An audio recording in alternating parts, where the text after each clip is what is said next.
Now, within the last hour, the authorities in Los Angeles have been giving more detail about their investigation into the deaths of the actor Gene Hackman and his wife, Betsy Arakawa. Hello and welcome.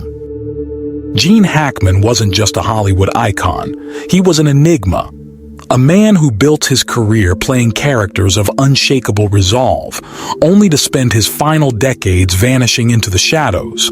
His death wasn't merely the end of a legendary career. It was the beginning of a mystery that left Hollywood stunned. A staggering $80 million hidden in places no one expected.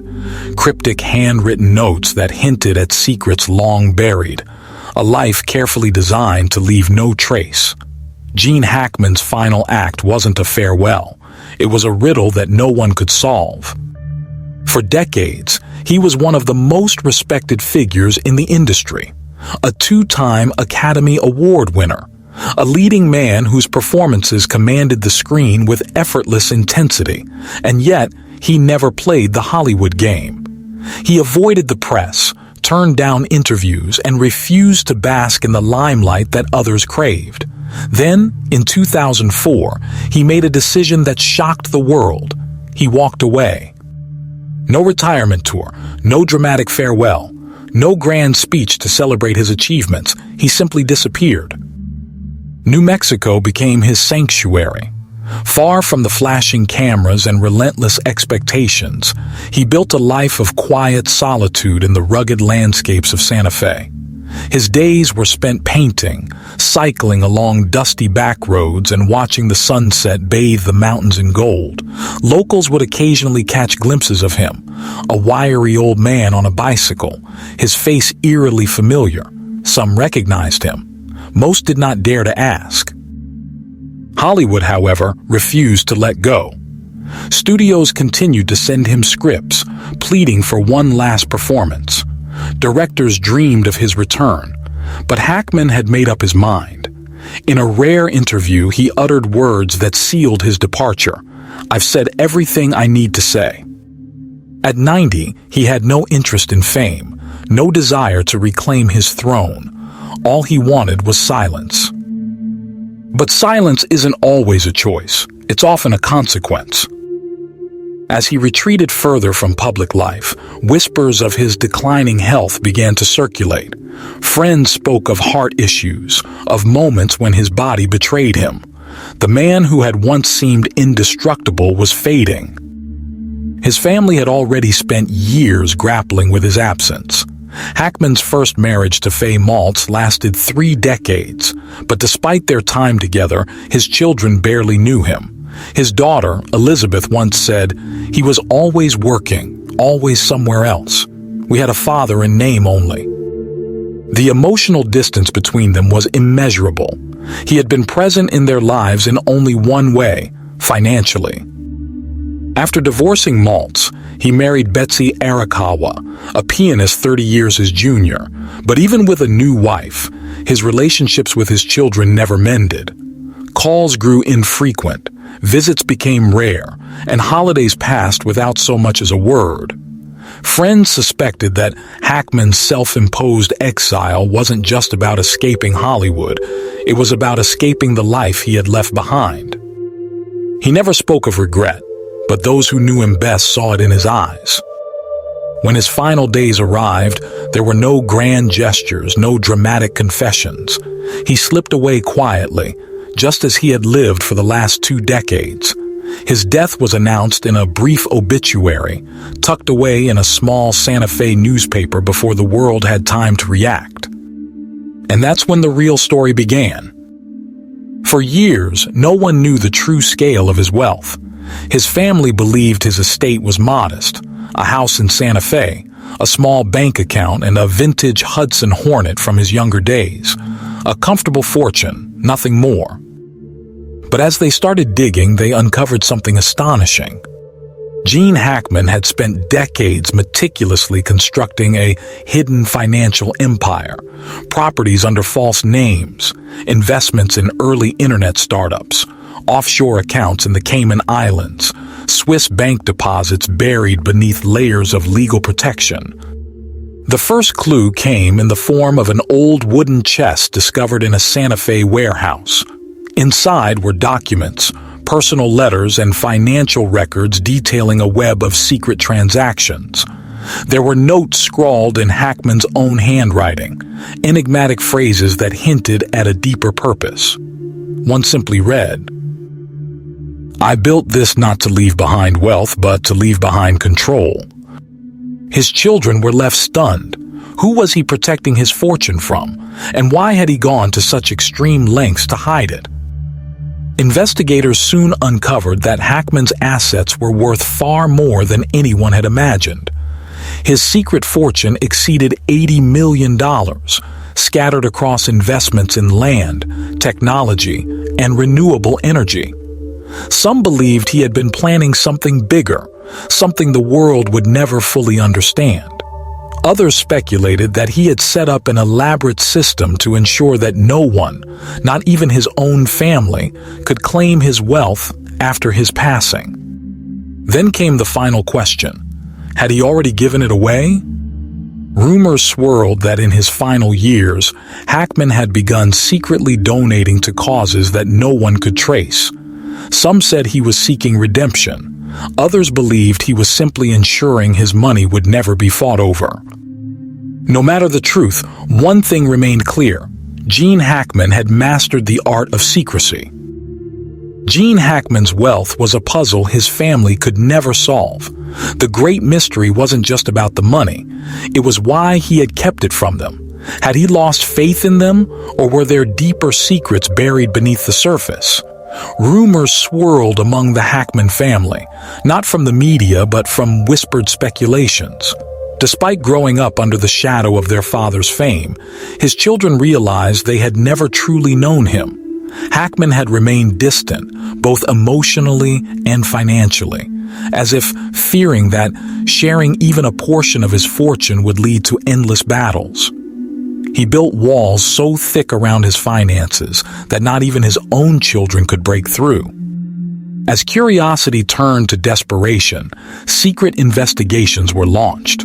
Lawyers, financial experts, and private investigators attempted to trace the hidden wealth, but every attempt led to a dead end. Hackman had planned for this outcome long in advance. Every time his family thought they were close to uncovering the truth, they found themselves outmaneuvered. He had crafted an intricate system of phantom accounts, shell corporations, and untraceable cash transactions, staying at least a decade ahead of anyone who tried to follow the money. Upon his death, the family lawyer disclosed the known assets: a residence in Santa Fe, a collection of vintage cars, and a few modest bank accounts. The rest, the true fortune, remained a ghost, known only to Hackman himself. With his passing, the final key to unlocking the mystery was lost. In their struggle to understand him, the Hackman family came to an unsettling realization. They had never truly been part of Gene Hackman's life. He had lived like a legend, enamored with wealth, guarding it as though it were an extension of his very soul. In the end, his vast riches became the ruins of a man who had sacrificed everything, including his family, to maintain absolute control. The creaking of an old wooden door echoed through the empty Santa Fe home as they stepped inside. A dim yellow light flickered through the dusty air, illuminating the decayed wooden floors and stacks of old, brittle paper. The house had stood still in time, a frozen world filled with remnants of a man who had never let anyone in. As they surveyed the space, an eerie silence lingered, heavy with the weight of unanswered questions. Their reaction to Hackman's death was muted. It was not just the loss of a father, a husband, or a grandfather. It was the collapse of a structure that had been cracking for years. The rupture of long-suppressed emotions sent shockwaves through the family, shattering any illusion of closeness they once held. That evening, around an aged wooden table, Christopher and Elizabeth Hackman sifted through dusty envelopes and forgotten boxes. What they found was not financial records or instructions on wealth distribution, but something far more haunting. Inside the yellowing envelopes were letters, handwritten, never sent, penned in their father's unmistakable, unsteady script. The first letter, written in the winter of 1995 after the filming of Crimson Tide, was addressed to Christopher, his eldest son. It was their first direct communication in 15 years. The letter read, "I know I've never been the father you wanted, but you must understand. I was never meant to belong to anyone, not even my own family." The words cut deep. Christopher had long suspected this, but seeing it written in his father's own hand left him breathless. Other letters followed, filled with nostalgia and regret. In one to his youngest daughter, Elizabeth, Hackman wrote about watching old family videos alone in the living room. On her 30th birthday, he confessed, "I always thought keeping my distance would protect you from my fame, but now I wonder if I was only protecting myself." The letter had never been sent, left to wither in a drawer alongside the memories he had chosen to bury. The letters painted a portrait of a man torn between the need to protect his family and his own inability to connect. Gene Hackman had been more than a Hollywood icon. He had been a lonely soul, unable to escape the role he had played even in his personal life. But the letters were just the beginning. As they continued their search, the Hackman family uncovered a series of cryptic financial documents, mysterious money transfers, undisclosed accounts, and, most disturbing of all, a list of secret beneficiaries. The revelation was shocking. Hackman had quietly distributed his fortune, but none of it had gone to his family. Instead, millions were left to strangers, a childhood friend from California, a former assistant from the 1980s, even a waiter from his favorite Santa Fe restaurant. Why had Hackman chosen them? Why had he excluded his own blood? Silence filled the room as a mix of confusion, anger, and betrayal settled over them. The first argument erupted that night. Christopher slammed his fist on the table in frustration. Elizabeth, overwhelmed, wept, not out of anger but grief. "He never trusted us. He spent his entire life acting, and even in death, he's still acting, this time with his own family."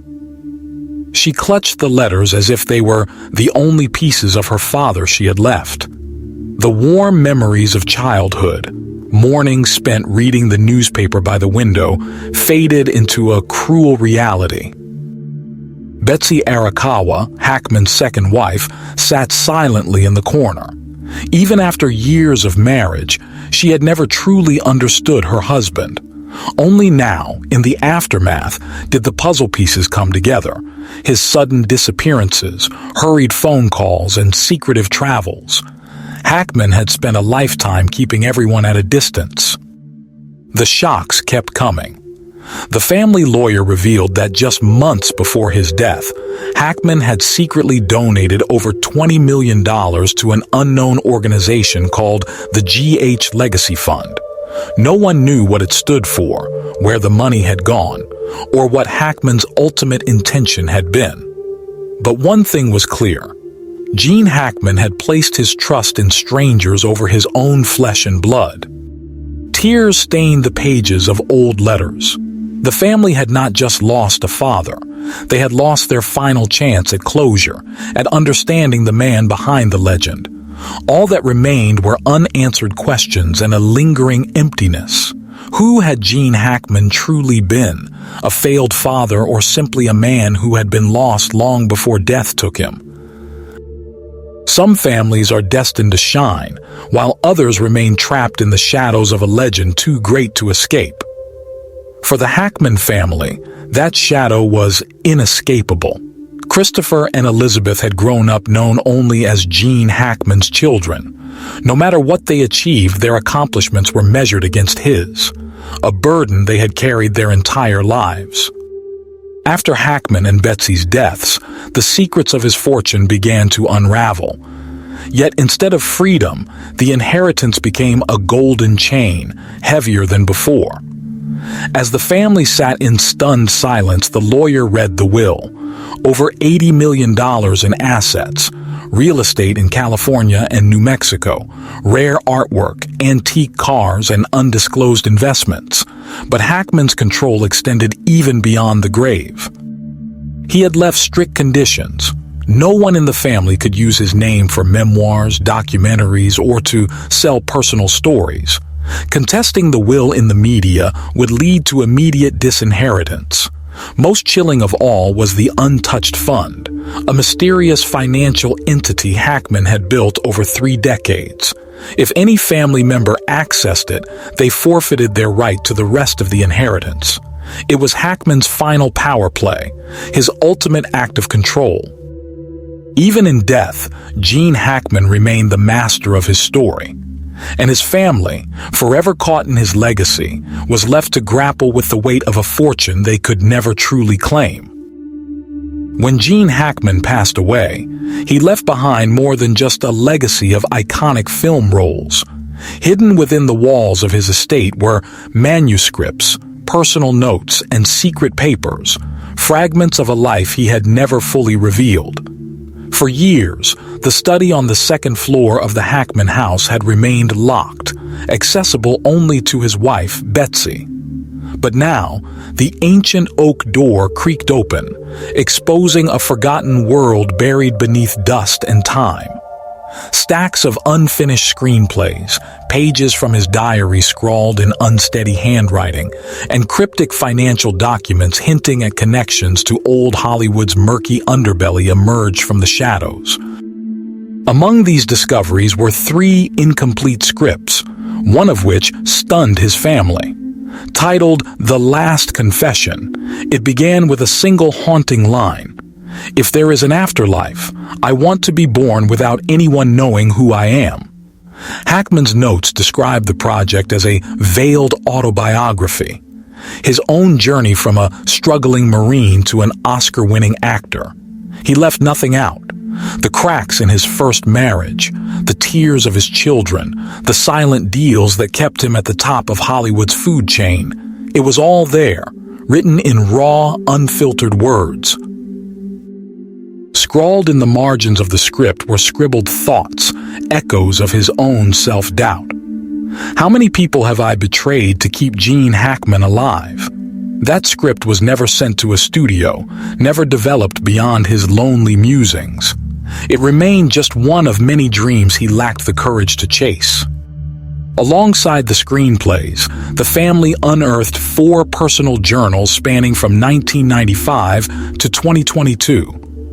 In the early pages, Hackman painted vivid memories of spontaneous trips with Betsy to Japan, France, and Italy, places where he felt most like himself, far removed from the weight of fame. But as time passed, the handwriting grew more erratic, the ink blotted with what may have been tears. His entries shifted from nostalgia to regret. December 23, 2005, Christopher didn't call. I can't blame him. I once told him, "You'll never escape my shadow." Now I think I'm the shadow that's been following my son, never letting go. August 4th, 2016. Betsy is sound asleep, but I'm not. I fear that when I die, this whole house will turn into a battlefield. No one knows how many secrets I've hidden. I just hope that when I'm gone, everyone can forgive me. But I don't believe that will happen. Some pages had been torn out, leaving only jagged edges and heavy pen strokes that suggested he had written something he later wanted to erase. Perhaps the most baffling discovery was his financial records. As Hackman's Hollywood career wound down in the late 1990s, millions of dollars were funneled into obscure investment funds and shell companies. One name stood out among the transactions: Frankie the Fox Catalano, a notorious figure investigated for money laundering and his deep ties to independent film financing. Whispers among Hackman's old colleagues suggested the two had met on a New York film set in the 1970s. But why had Hackman maintained contact with such a man for decades? Among the financial documents, Hackman had scribbled a cryptic note: old debts paid, one way or another. But what debts? Was it a favor from his youth, an arrangement to protect his private life, or had he ventured into the shadowy corridors of Hollywood, where movies were just a facade for something far more sinister? Hackman's most secret investments involved shell corporations, many of which linked back to Catalano. Even Betsy, his most trusted confidant, had no idea. When the truth surfaced, it shattered her. Unable to reconcile the man she had loved with the secrets he had kept, she walked away from the house they had shared, carrying with her the weight of betrayal. Gene Hackman was gone, but the storm he left behind was just beginning. Every journal entry, every unfinished screenplay, every financial record painted a picture of a man who had lived a double life. On screen, he was a legend. In reality, he was a man burdened by secrets, lies, and the choices he had made to preserve his place in Hollywood. His funeral was a quiet affair. As the final wreath withered atop his grave, what remained was more than just his wealth and the mute Oscar statuette standing on a glass shelf. His family was left with something far heavier: unanswered questions, unresolved pain, and the realization that the man they had known had been a stranger all along. The reading of his will revealed an estate worth over $80 million, stretching from California to New Mexico. But no one in his family felt victorious. The money could not mend old wounds. His children found more meaning in the unsent letters buried in his journals, letters that all began with the same words: "I'm sorry." But apologies written in ink could not erase years of feeling like they were mere shadows of Gene Hackman, not his children. Despite his fame, Hackman struggled with fatherhood. He loved his children, but not in the way they needed. He left them everything, except warmth, except time, except a moment where he was simply their father, not Gene Hackman, the actor. His children had spent their lives watching him from a distance, through the glow of television screens and magazine covers. They remembered him not from fishing trips or Sunday dinners, but from red carpet appearances and fleeting interviews.